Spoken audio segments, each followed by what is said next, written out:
조기 수축의 이해 및 치료.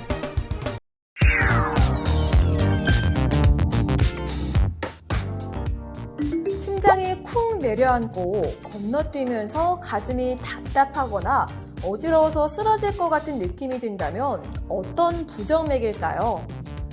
조기 수축이란 심장 박동이 정상적으로 동반결절에서 만들어진 박동이 아닌 동반결절 이외 부위에서 조기에 발생돼서 수축하는 경우를 말합니다. 이것은 위험한 병일까요? 이번 시간에 이러한 심장의 조기 수축에 대해서 알아보겠습니다. 이번 시간에는 정상적인 심장 박동을 이해하고 조기 수축의 발생 원인은 무엇인지, 증상 및 종류, 위험성은 무엇이고 진단은 어떻게 이루어지는지, 그리고 조기 수축의 치료 방법과 전극 도자 절제술은 무엇인지에 대해서 살펴보겠습니다.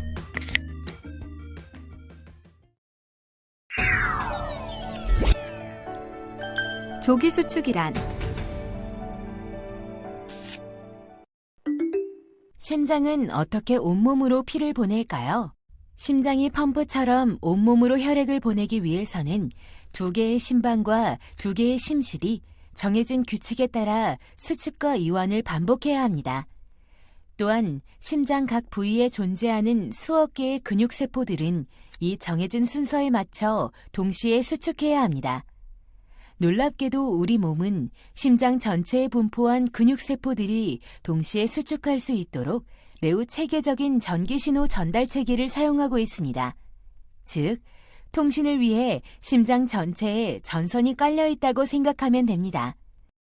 다음 그림은 심장의 전기전도 체계에 대한 것입니다. 심장의 동반결절은 이 전기 신호가 최초로 만들어지는 아주 중요한 부위입니다. 건강한 사람의 심장이 운동이나 감정에 따라 천천히 뛰고 빨리 뛰는 것은 다 이 동반결절에서 심장박동 신호가 1분에 60회 나오는지 100회 나오는지에 따라 결정됩니다. 동반결절에서 만들어지는 전기신호는 심방에 가서 심방수축을 유도한 후에 방실결절 및 히스속을 통해서 심실로 전달되어 최종적으로 심실이 동시에 힘차게 수축하여 온몸으로 혈액을 보내게 됩니다. 이처럼 정상적으로 전달되는 전기적인 신호는 한 박동시마다 일정한 속도, 방향 및 크기를 가지고 있습니다.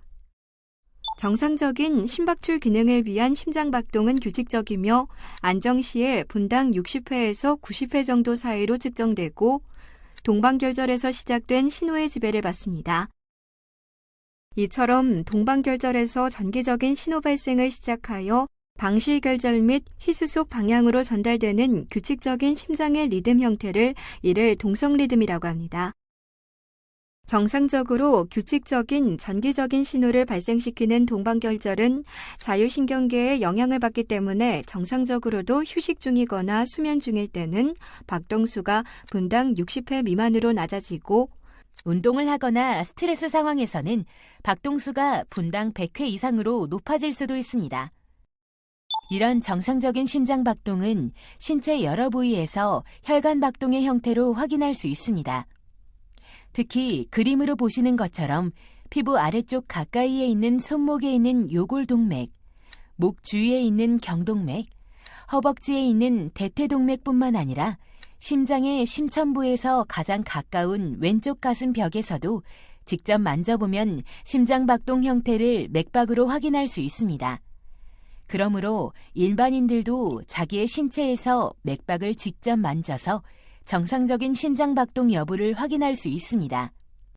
심장의 전기 전도 체계를 통한 심장 리듬을 확인하고 증명할 수 있는 가장 기초적인 검사는 심전도 검사입니다. 심전도 검사는 병원에서 이루어지는 검사로 검사 시간이 짧고 경제적이고 접근이 용이하며 불편을 주지 않는 광범위하게 시행되는 검사입니다. 심장은 움직이지 않는 상태를 가정할 때 신체에서 가장 강한 전기적인 활동을 보이는 장기입니다. 따라서 전기 신호와 전극 사이의 전위차를 측정할 수 있습니다. 일반적으로 심장을 평가하기 위해서는 그림과 같이 정해진 12개의 부위에 전극을 부착하여 12호도 심전도 검사를 시행하게 됩니다. 심전도 검사를 시행했을 때 도표상에서 나타나는 것은 심방과 심실을 포함한 전기 전도 체계의 속도, 방향 및 크기를 종합하여 나타내고 있습니다. 매 심방 박동마다 대표적으로 보이는 파형은 P파, QRS파 및 T파가 있으며 각 파형 간의 간격을 PR 간격, QRS 간격, QT 간격으로 정의할 수 있습니다. 일반적으로 P파는 심방의 전기적인 상태를 나타내고 QRS-T파는 심실의 전기적인 상태를 나타냅니다. 정상적인 심장박동 파형인 동성 리듬을 나타낼 때는 정상적인 P파, QRS파, T파와 PR 간격, QRS 간격 및 QT 간격을 나타냅니다. 이제부터 본격적으로 조기 수축의 발생에 대해 알아보겠습니다. 심장은 혈액을 전신으로 보내는 펌프 역할을 합니다. 정상적으로 특화된 전기 전도 체계를 통해 발생하는 동성 리듬은 심방과 심실의 펌프 기능과 동기화되어 있습니다. 이런 효율적이고 정상적인 심장의 펌프 기능의 유지를 위한 동성 리듬은 보통 1분에 60에서 100회 정도 규칙적으로 나타납니다. 반면 조기 수축은 정상적인 다음 차례의 심장 수축이 일어날 시간에 앞서 먼저 심장 수축이 일어나는 현상입니다. 이러한 현상은 심방이나 심실 어디서나 나타날 수 있으며 경우에 따라 심방 및 심실의 유기적 동기화 실패로 인해 펌프 기능 장애가 생기거나 불편한 증상을 겪을 수 있습니다. 조기 수축은 기저 심장 질환이 없는 젊고 건강한 성인들에게도 흔히 발견될 수 있는 부정맥입니다. 최근 연구에 따르면 증상이 없어도 심실 조기 수축이 하루 동안 상당히 많은 횟수가 발생할 경우 심근의 펌프 기능에 영향을 줄 수도 있습니다.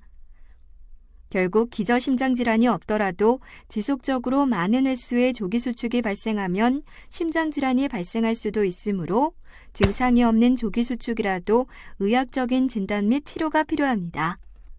심방 조기 수축은 동방결절 이외에 심방의 어딘가에서 전기적인 신호가 시작되어 발생하는 수축을 말합니다. 전기적인 신호 발생이 좌심방이나 우심방의 동방결절 이외에 심방 위치에서 일어나서 전달되기 때문에 심전도 검사상에서 비정상적인 P파 모양을 나타냅니다. 조기 수축을 일으키는 원인은 무엇일까요? 가장 흔한 원인은 심방 및 심실근육세포의 전기적인 과민성 때문입니다. 심장 근육세포의 전기적인 과민성은 직접적인 1차적 원인과 간접적인 2차적 원인으로 분류할 수 있습니다. 1차적인 원인으로 심방 혹은 심실의 심근질환 때문에 자체적으로 심장 근육세포가 전기적으로 과민하게 되어서 조기 수축이 발생하는 경우를 들 수 있습니다. 1차적인 원인으로 대표되는 심근질환으로는 노화에 의한 심근의 퇴행성 변화, 선천성 심근병, 심근경색 및 심부전 등 구조적 질환에 의해서 발생할 수 있습니다. 2차적인 원인으로 심방 혹은 심실의 심근질환이 없으며 심근세포에 영향을 줄 수 있는 비정상적인 자율신경계 활성화, 전신상태, 전해질 불균형 및 자극적인 약물 등을 들 수 있습니다. 비정상적인 자율신경계의 활성화는 특히 최근의 복잡한 사회관계 속에서 발생할 수 있는 심한 스트레스나 주위 환경에 급작스러운 변화가 있는 경우 긴장 상태에서 발생할 수 있습니다. 그 외에도 충분히 휴식을 취하지 못한 피곤한 상태이거나 감염 등 신체적인 변화에 의해서도 흔하게 발생할 수 있으며 심장에 영향을 줄 수 있는 기저질환인 고혈압, 당뇨병 및 내분비 질환 등에 의해서도 발생할 수 있습니다. 또한 2차적 원인으로 대표되는 저칼륨 혈증과 저마그네슘 혈증 등 전해질 불균형, 저산소증 혹은 저산소증을 일으키는 폐기종 또는 만성 폐색성 폐질환과 같은 폐질환에 의해서도 조기 수축이 발생할 수 있습니다. 조기 수축을 유발하는 자극성 약물로는 이소프렐, 도파민, 도부타민, 노프핀, 디곡신, 아미노필린, 에페드린, 코카인, 암베타민, 일부 TCA계 항우울제 등 여러 가지가 있습니다. 조기 수축은 또한 지나친 흡연, 음주 및 과도한 카페인 섭취 등에 의해서 흔히 발생할 수 있는데 자극의 정도는 개인마다 차이가 있을 수 있습니다. 2차적인 원인으로 심장질환 없이 비정상적인 자율신경계의 활성화로 발생하는 경우가 가장 많으므로 구조적 심장질환이 없는 정상인의 건강한 심박 및 심실에도 조기박동이 나타날 수 있습니다. 이러한 조기수축의 증상은 사람에 따라 다르며 조기수축의 형태 및 종류 역시 다양합니다. 조기수축의 임상적 특징. 조기수축의 임상적 특징 중 증상에 대해 먼저 살펴보도록 하겠습니다. 조기수축은 건강검진 혹은 수술 전 심전도 검사에서 우연히 발견될 수 있습니다. 조기수축이 있는 환자들은 종종 증상이 없었거나 발생 시 증상을 느끼지 못하는 경우도 있습니다. 조기수축이 나타나면 동성리듬으로 규칙적으로 일정하게 심장박동이 진행되다가 갑자기 한 번씩 심장박동이 건너뛰는 현상이 나타납니다. 이렇게 건너뛰는 맥박은 1분에 한두 번 또는 수십 번씩 다양하게 나타납니다. 따라서 초기 수축은 환자들마다 다양한 증세로 표현합니다. 환자들은 가끔씩 가슴과 목의 두근거림을 호소하는 경우가 있습니다. 이런 두근거림은 강력한 심장박동으로 인한 불편감으로 나타납니다. 왜냐하면 조기박동 직후 심장박동은 보통 정상보다 더 강해지기 때문입니다. 또한 가슴 답답, 호흡곤란, 마른 기침 등으로 표현하는 경우도 있습니다. 일부의 환자들은 가슴이 짧은 순간 멈추는 것을 느낀다고 표현할 때가 있습니다. 이것은 심장의 전기적 시스템이 초기화될 때 심장박동에서 짧은 휴지기가 있기 때문입니다. 심실 조기수축의 경우 심장박동 전에 혈액으로 채워질 시간이 없기 때문에 환자들은 종종 건너뛰거나 빠진 박동이 있다고 호소합니다. 하지만 증상을 전혀 느끼지 못하는 경우도 매우 많습니다. 계속해서 조기수축의 종류에 대해 살펴보겠습니다. 먼저 조기심방수축을 몇 가지로 분류할 수 있습니다. 심장박동을 하나씩 건너서 심방조기박동이 나타나면 심방성 조기박동 2단맥, 세 번째 심장박동마다 심방조기박동이 나타나면 3단맥이라고 합니다. 연속적으로 2개 조기심방수축이 나타나면 커플렛, 연속적으로 3개가 나타나면 트리플렛이라 하고 트리플렛 이상부터는 심방빈맥으로 분류합니다.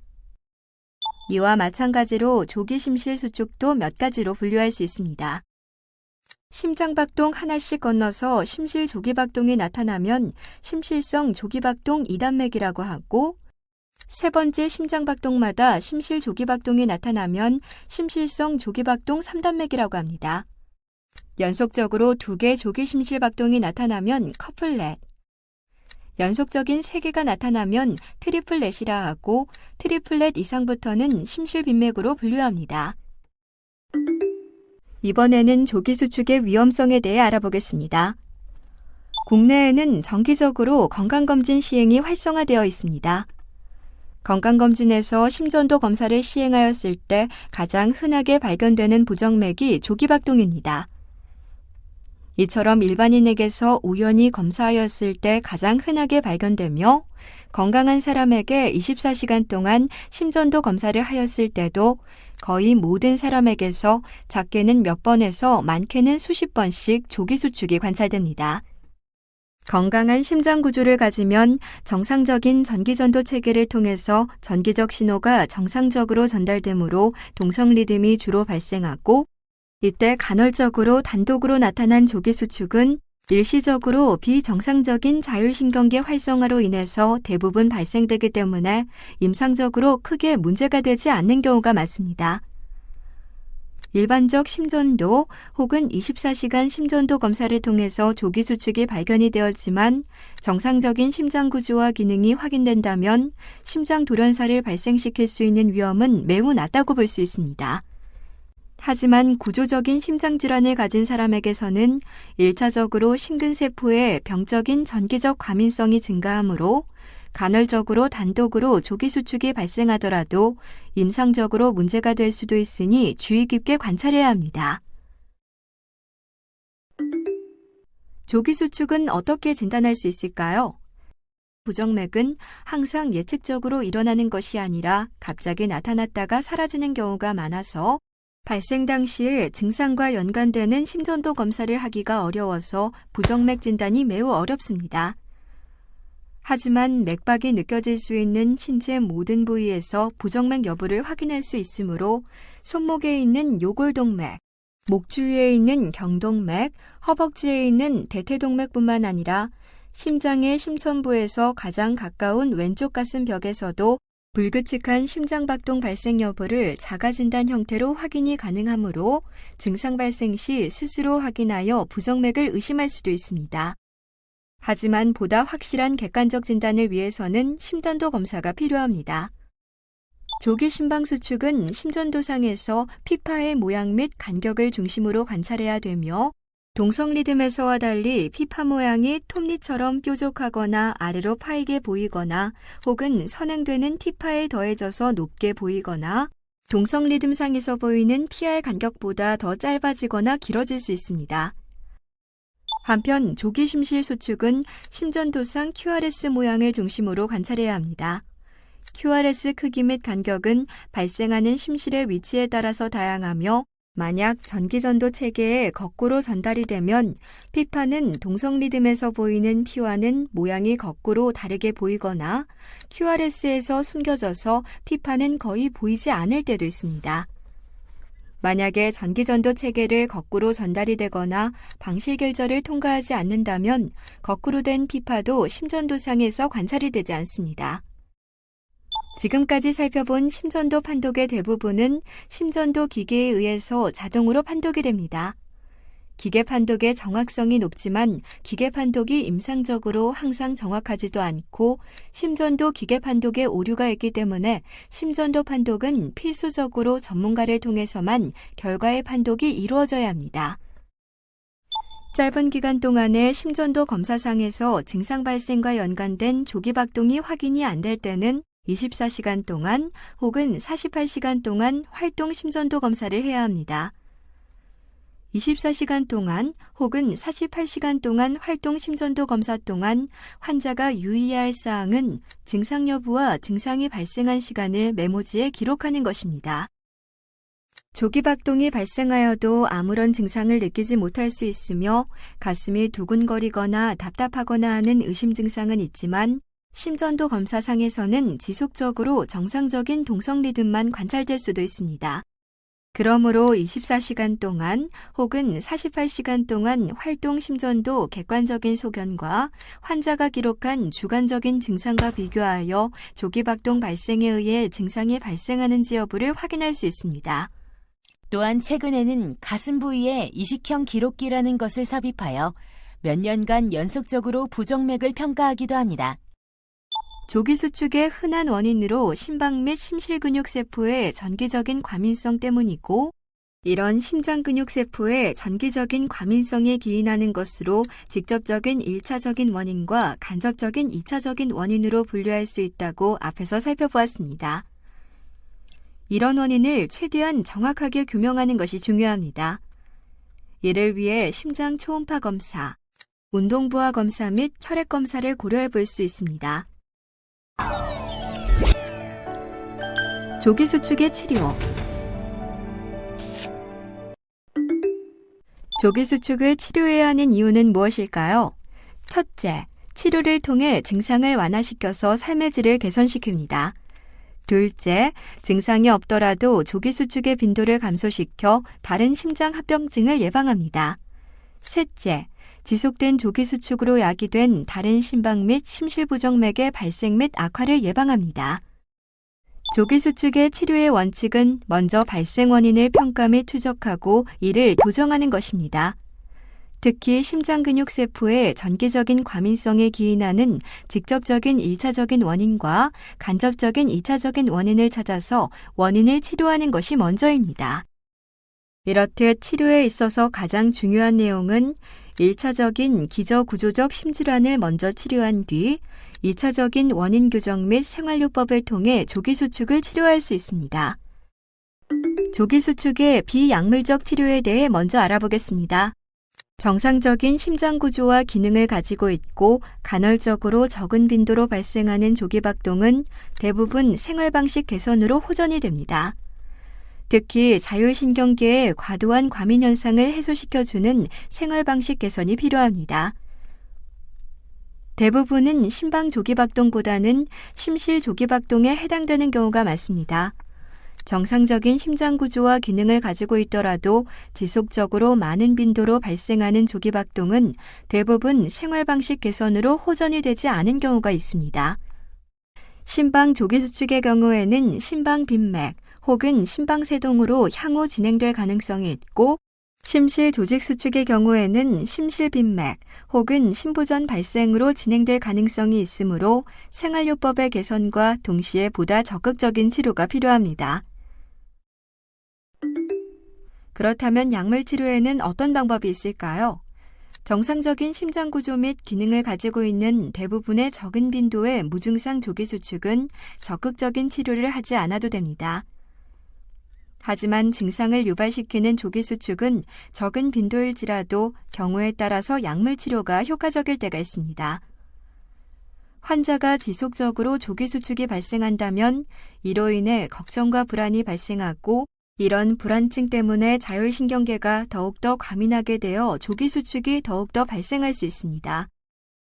그럼에도 불구하고 지속적인 조기박동으로 증상이 나타난다면 베타 차단제, 칼슘 통로 차단제 등 항부정맥의 사용을 고려해 볼 수도 있습니다. 마지막으로 전극도자 절제술에 대해 살펴보겠습니다. 일반적으로 조기박동은 항부정맥제를 통해서 억제할 수 있지만, 이는 근본적인 치료라기보다는 임시로 전기적인 신호 발생 및 전도를 억제하는 것이며, 약물을 중단하면 재발될 가능성이 있습니다. 만약 약물 치료 중에 항부정맥제 부작용이 나타나는 경우, 항부정맥제를 지속적으로 사용할 경우 부작용이 우려되는 활동적인 젊은 환자에서는 전극도자 절제술을 권고할 수 있습니다. 전기 생리학 검사의 필요성은 심방 조기 수축보다는 심실 조기 수축에 주로 시행됩니다. 지금까지 조기 수축의 개념, 임상적 특징 및 치료에 대해서 알아봤는데요. 핵심 내용을 중심으로 함께 정리해 보겠습니다. 조기 수축은 정상적인 동성 리듬의 심장 박동에서 예정된 시간 간격 후에 심장 수축이 일어나기 직전에 동성 결절 외에 심장 전기 전도 체계 혹은 심근에서 유래한 수축이 일어나는 것을 의미하며, 발생하는 부위에 따라 조기 심방 수축 및 조기 심실 수축으로 구분합니다. 많은 경우 무증상으로 우연히 발견되나 두근거림, 건너뛰는 느낌 등으로 나타날 수 있습니다. 건강한 심장 구조와 기능을 가진 사람에서는 대부분 문제가 되지 않으나, 심장 구조 및 기능에 이상이 있는 환자에게는 위험할 수도 있습니다. 조기 수축의 진단을 위해서는 시비, 유도 심전도 시행이 필요하며, 증상 발생과 연관된 조기 수축이 확인되지 않을 때에는 24시간 활동 심전도 검사를 해야 합니다. 조기 수축이 발견된 사람 중 증상이 심한 경우나 구조적 심장질환에 동반된 경우 약물 치료와 전극도자 절제술을 권유할 수 있습니다. 지금까지 조기 수축의 이해 및 치료에 대해서 알아봤습니다. 감사합니다. 이번 시간에는 조기 수축의 이해 및 치료에 대해 학습하였습니다. 다음 시간에는 빈맥의 정의 및 증상에 대해 살펴보겠습니다. 수고하셨습니다.